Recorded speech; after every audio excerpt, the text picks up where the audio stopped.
Hi all, Lee Varis here with Phototech Tuesday. Each week I'll be sharing new insights into photography, technology, art, and wherever those worlds intersect. Today we're diving into the evolving world of AI video, specifically Midjourney's latest foray into video creation. I've been working with Midjourney for quite a while now and have developed a personal workflow for generating abstract expressionist imagery. With their new video tools, I've started experimenting with ways to adapt that process, pushing it into motion to create dreamlike abstract animations. Let's take a look. All right, so here I'm on the Midjourney website, and when you show up there, you get the sort of explore page, which is now sort of dominated by video because everybody's very enamored with Midjourney's video now. Anyway, I'm going to go to my organized tab here, and I'm going to find my photo tech here. These are the images I wanted to work on. So I've got a way of organizing my stuff.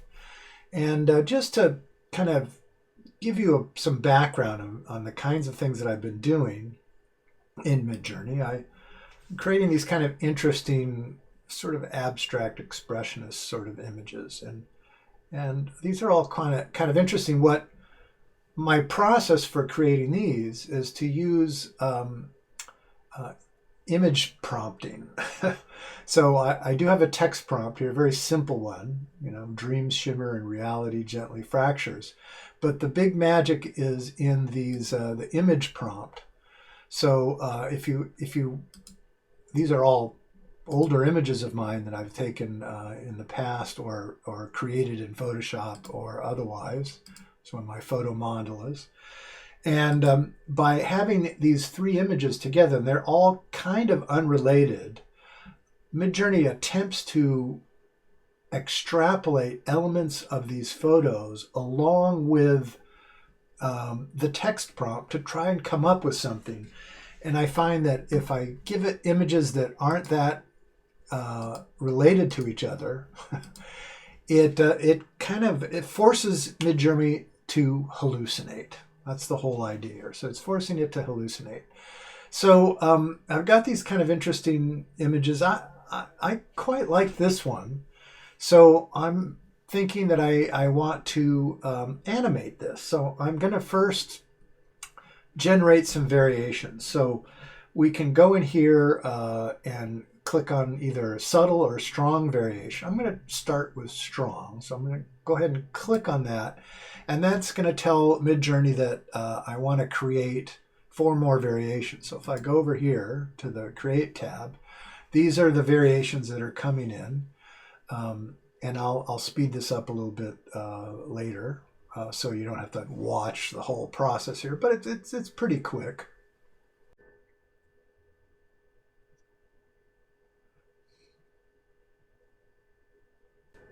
All right, so these are the strong variations, and they are really not bearing enough resemblance to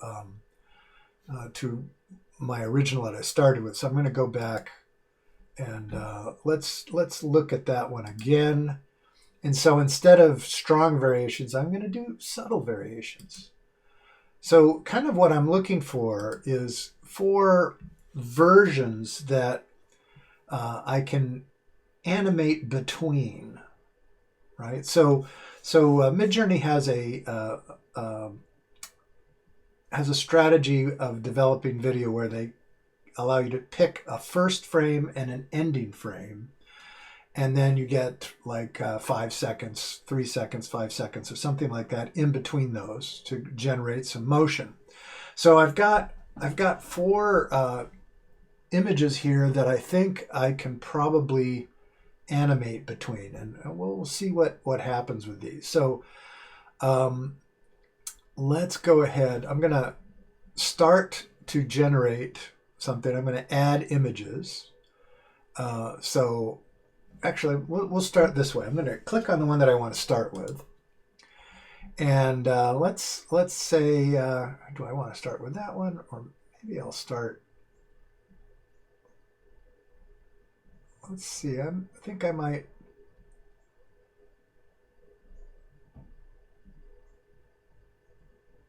let's start with this one. All right, so I'm going to go down here to animate the image.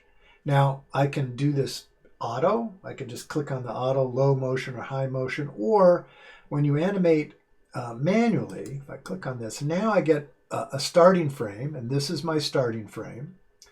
But I can pick another another image to use as an end frame. So let's pick this one, and I'm just going to drag it from the side here into this ending frame spot. And we'll select low motion, and I'll just submit, and we'll see what happens. Again, this is going to take some while. It's going to now start to animate this imagery from the start frame to the end frame.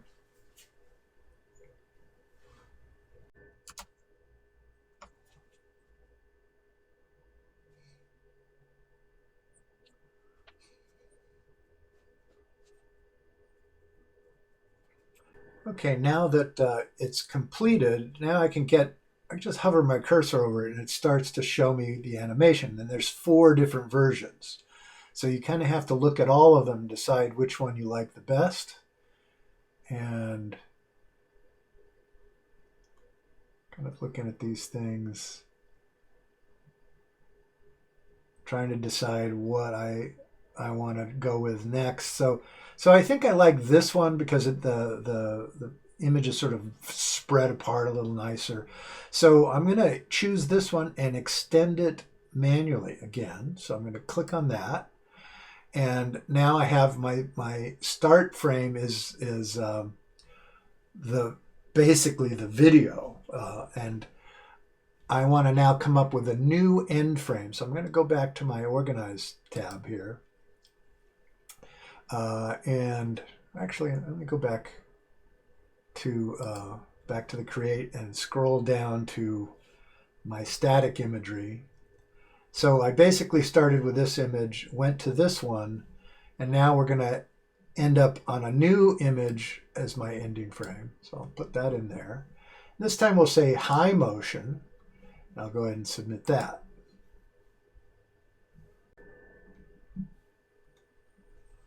Okay, here we are, and now we're previewing the 4 variations here of this new animation.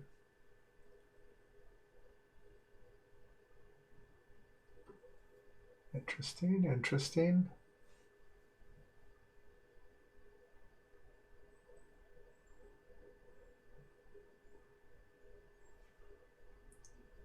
Let's take a look at this one up by itself.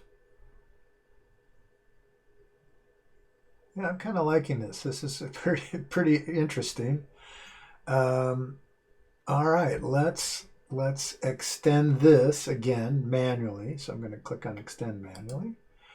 And now we're going to look for the final, well, not really the final, but another frame to end on.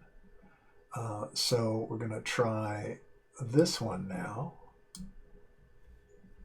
I'm going to give it high motion again. Let's go ahead and submit.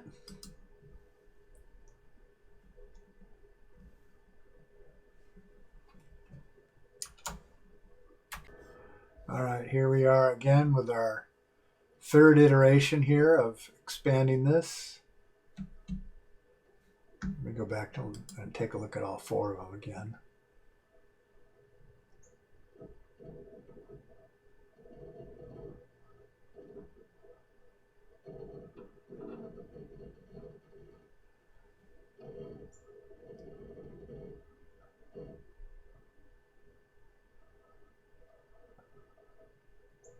I'm kind of liking this one.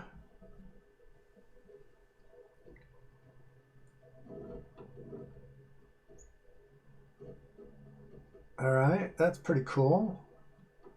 All right, let's extend that manually again. One last time. You can do 4 times extending the video. So again, let me go back and find those static frames. And this time what I want to do is make I want to have the possibility that I could loop this video. If the videos are under 30 seconds, they will loop automatically on Facebook. So let's go ahead and make the ending frame now. The final ending frame will be the same as the starting frame, with how I got started with this whole thing. And we'll go ahead and submit that.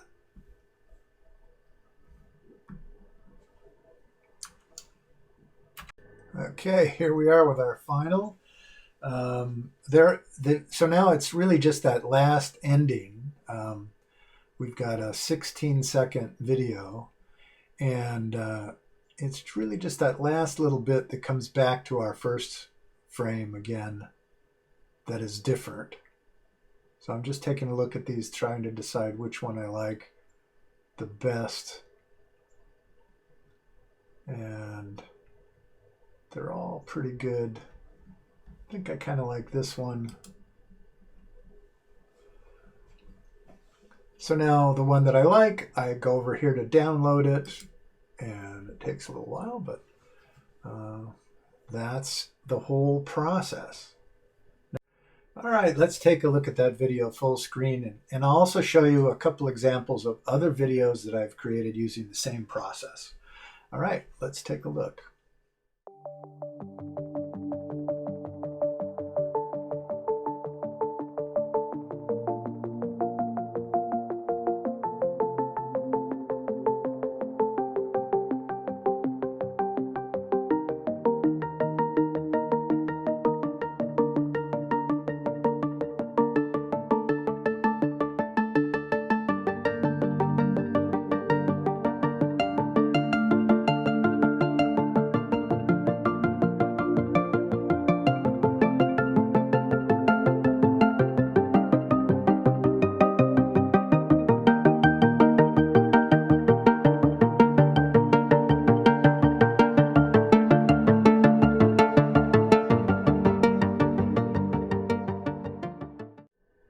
And there you have it, just a glimpse into what's possible when AI image generation meets motion.